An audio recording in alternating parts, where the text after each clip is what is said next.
dadi boyo. Nadyan aku bocah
kanca-kanca nyu Aditama. Campur sari king pundi mriki? King griya. Iya bener kok omah. Ning omahe ngendi iki? Omahe ngendi ya? Ora ketok iki. Mboten dibet to. Mboten di. Iya ora keron. Keron Jati Pura. Nah, iki kagunganipun Mas Trimbil. Mas Trimbil. Ingkang pundi Mas Trimbil? Boh wong aku yo urung tau dijak. Niku le, yang sing pundi? Ngetipung. Lah iya sing ngetipung. Ya, soalnya aku rene iki sing dawuh sedulurku lanang, Nduk. Sinten? Mas Eko. Oh, Mas Eko. Mas Eko ki kakangane manten. Oh, ngaten, nggih. Wah, aku karo aku gembel sedulur mulane aku kok nek kene iki ora ngerat gagasan apa-apa tenan. Oh, berarti jenengan enten mriki sambatan ngaten ibarate. Nggih. Ya nek tegel ya ora apa-apa aku ya kono. Ning aman nduk aja ngrembug babakan duit. Ora apik ora ilok nggih. Mergane duit karo sedulur ya abot. abot. Nek aku tetep abot sedulur nduk. Abot sedulur. Nek duit ki ora penting ya Mas. Sing duwe duit. Padha karo. Ora. Jon. Sing penting melu ndonga muga-muga Mas Wahyu karo Mbak Nabila sak bibaripun tasakuran di omah-omahke iki dadi keluarga sing ayem tentrem. Amin. Pokoke apa sing disedya sak keluarga Mas Wahyu, Mbak Nabila iso kasembadan. Lan didongake nduk muga-muga Mbak Nabila cepet pikantuk momongan. Amin. Gendang meteng. Iya Mas. Etuk kencana sing iso tata jalma rupa putra lan putri, lanang wedok padha sing penting seger waras sehat. Lha ya Nger. Ayo Nger dilanjut gesek. Ku sindene selak ra payu. Sinden ra duwe buku blas. Pakeme nganggo HP. Nganggo HP. Ki nek ora nek sinyal ngono kae plola-plolo. Karepe pancen ku sinden plola-plolo. Sinden bisu. Monggo.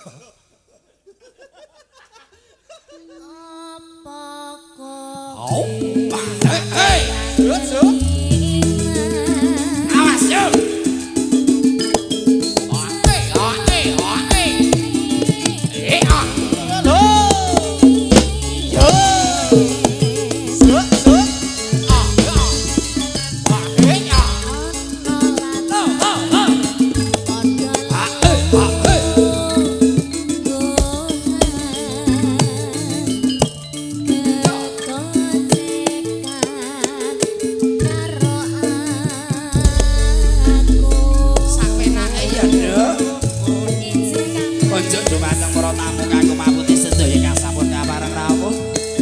Sedaya mong rawuh Bapak Ibu warga ageng wonten ing Bandul.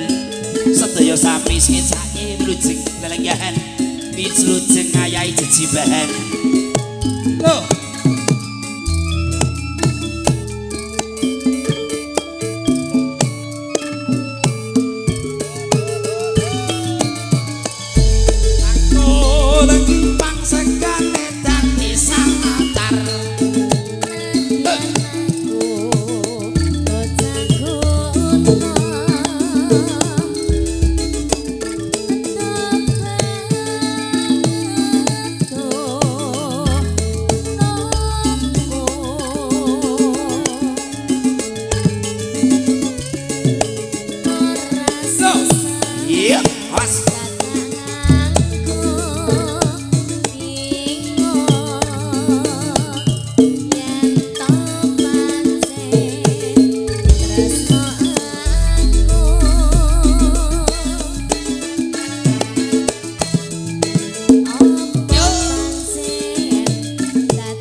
Sing nom-nom isih semangat. Dadi tabuhane kompak banget. Kompak. Elok wis kompak.